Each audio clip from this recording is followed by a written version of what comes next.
Olá, tudo bem? Vamos ao resumo da lição? A lição desta semana trata principalmente de Hebreus capítulo 12, verso 18 ao verso 29. Nessa passagem, Jesus é retratado como mediador da nova aliança e Deus como juiz de todos. Hebreus 12, verso 18 ao verso 29 está inserido no contexto de Êxodo 19, a reunião de Israel no Monte Sinai para a entrega da lei. Esse evento é contrastado com a experiência da audiência de Hebreus, que não foi ao Monte Sinai, o qual o povo de Deus foi proibido de tocar, mas ao Monte Sião, a cidade do Deus vivo, a Jerusalém celestial. Lhe convido a seguir nesta aventura do conhecimento, do estudo da Palavra de Deus. Vamos juntos?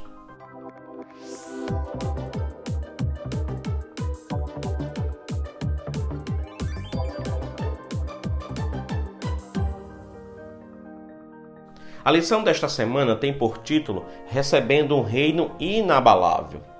O verso da semana está em Hebreus capítulo 12, verso 28, que nos diz: Por isso, recebendo nós um reino inabalável, retenhamos a graça, pela qual sirvamos a Deus de modo agradável com reverência e temor. Deus é retratado como o juiz de todos, Hebreus 12, verso 33. Quando o Senhor desceu ao Monte Sinai, a terra estremeceu, Êxodo 19, verso 18. A imagem do tremor é uma linguagem figurativa para o juízo divino.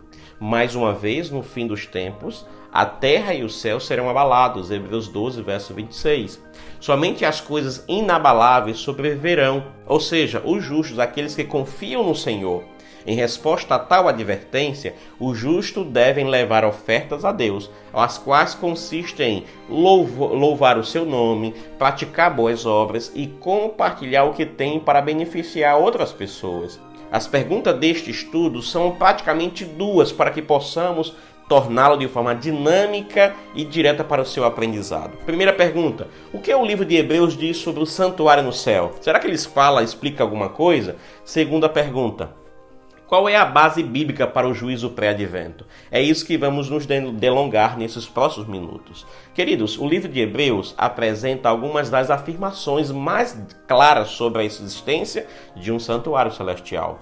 Paulo afirmou inequivocadamente o seguinte: ora, o essencial das coisas que estamos dizendo é que temos tal sumo sacerdote que se assentou à direita do trono da majestade nos céus, como ministro do santuário e do verdadeiro tabernáculo que o Senhor erigiu, e não o homem. Hebreus 8, verso 1 e o verso 2. Neste verso, Paulo afirmou, sem sombra de dúvida, o ponto principal de seu sermão. Cristo é o nosso sumo sacerdote no santuário celestial, não no terrestre. Se Cristo ministra, queridos, no santuário celestial, esse santuário deve, portanto, existir. No capítulo seguinte, é feita novamente a reivindicação do ministério sumo sacerdotal de Cristo no céu. Não pelo sangue de bodes ou de bezerro, mas pelo seu próprio sangue. Ele entrou no santuário uma vez por todas e obteve uma eterna redenção. Hebreus 9, verso 12. Outra vez é declarado que Cristo ministra em um tabernáculo superior ao santuário, feito por mãos humanas. Em uma declaração ainda mais forte, Paulo disse: Cristo não entrou em santuário feito por mãos humanas, figuras do verdadeiro santuário, porém, no próprio céu, para comparecer agora por nós diante de Deus. Hebreus 9, verso 24. Assim, somente pela nossa leitura de Hebreus parece indiscutível que existe um santuário no céu, no qual Cristo ministra. A aparência exata desse santuário não está definida com precisão. O último verso citado afirma que o santuário é o próprio céu. Devemos, no entanto, ser cuidadosos ao definir as dimensões do santuário celestial. O que podemos dizer com forte convicção é que Hebreus, sem dúvida, apoia a existência de um santuário celestial no qual Cristo ministra como nosso sumo sacerdote. Estudiosos protestantes e católicos romanos aceitam a existência desse santuário. O que intriga os estudiosos é a seguinte afirmação de Paulo, quando ele diz: era necessário, portanto, que as figuras das coisas que estão nos céus fossem purificadas com tais sacrifícios, mas as próprias coisas celestiais requerem sacrifícios superiores àqueles. Você confere em Hebreus 9, verso 23. Por que essas coisas celestiais precisam de sacrifício de purificação? Afinal, o céu é limpo e santo, certo? Vários estudiosos têm tentado resolver este enigma das coisas celestiais que precisam ser purificadas. Eles argumentam que a consciência precisa ser purificada. Confira em Hebreus 9, verso 9 e o verso 14. Outros defendem que a purificação significa a inauguração do santuário. Ambas as sugestões parecem estar aquém do argumento desenvolvido em Hebreus, e você pode conferir isso nesses textos aqui, o qual fala que se concentra na contaminação e purificação do santuário, bem como no ministério celestial de Cristo. Queridos, como adventistas, compreendemos estes textos em relação a Daniel, capítulo 7 e o capítulo 8. Entendemos que o céu e a terra estão interligados. O fato de termos estudado o serviço do santuário no Antigo Testamento nos deu uma ideia de como este serviço funciona. Junto com Daniel 8,14, que diz: Ele me disse, até 2.300 tardes e manhãs, depois o santuário será purificado. O significado da declaração de Hebreus 9,23 se resolve e fica bem entendido. Também precisamos reconhecer que Hebreus 9,23 não fala sobre o tempo da purificação celestial.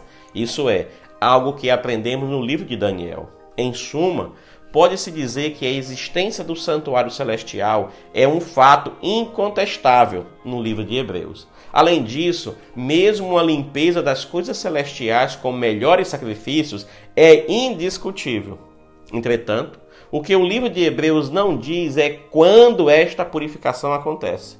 Não devemos forçar a carta a articular algo sobre o que ela não fala ou ela silencia. Agora vamos nos voltar para a seguinte pergunta: qual é a base bíblica para o juízo pré-advento? Você talvez deve ter pensado nisso, porque já ouviu muitas das vezes sobre este assunto. Vamos trabalhar esse assunto neste momento então. Pegue papel e caneta e vamos anotar para depois você conferir. A passagem, querido, chave para o juízo pré-advento é Daniel capítulo 7. Este capítulo mostra uma sucessão de reinos simbolizada por uma série de bestas, a saber, o leão, o urso, o leopardo e um animal terrível, meio espantoso e muito forte. Daniel 2 e Daniel 7 deixam claro que tratam do mesmo assunto, profecias a respeito da ascensão e queda de 4 grandes potências mundiais do Mediterrâneo. Essas potências mundiais podem ser prontamente identificadas como Babilônia, Média-Pérsia, Grécia e Roma. Depois que Daniel viu a besta espantosa, terrível e extremamente forte com seus 10 chifres, um chifre pequeno apareceu entre eles. De repente, a visão mudou da terra para o céu e surgiu uma brilhante sala do trono. Você pode conferir em Daniel capítulo 7, verso 9 ao verso 14. A cena se desenrolou em 3 estágios. Vamos pensar um pouco nestes. Primeiro, uma cena do tribunal em que foram postos tronos. Daniel 7, verso 9 e verso 10. Segundo, o resultado do juízo no qual a besta foi executada. Daniel 7, verso 11 e verso 12. E por fim, a transferência do reino para o Filho do Homem, Daniel 7, verso 13 e o verso 14. Os eventos cronológicos do capítulo mostram Babilônia, Média-Pérsia, você pode conferir em Daniel 8, verso 20. Grécia, Roma, o chifre pequeno, o juízo e a posse do reino pelos santos. Na segunda metade de Daniel 7, a curiosidade do profeta se voltou para a atividade da 4ª besta, bem como do chifre pequeno, que falava com arrogância. Você vê isso em Daniel 7, verso 19 e verso 20. Ele fazia guerra contra os santos, até que veio o ancião de dias e fez justiça aos santos do Altíssimo. Verso 22 do capítulo 7. E finalmente os santos possuíram o reino.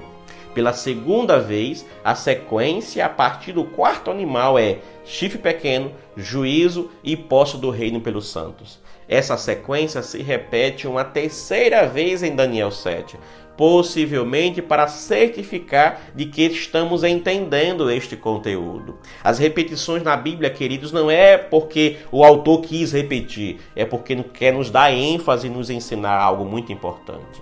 De acordo com a profecia, o chifre pequeno falará contra o Altíssimo, oprimirá os santos do Altíssimo e tentará mudar os tempos e a lei, no verso 25 do capítulo 7 de Daniel.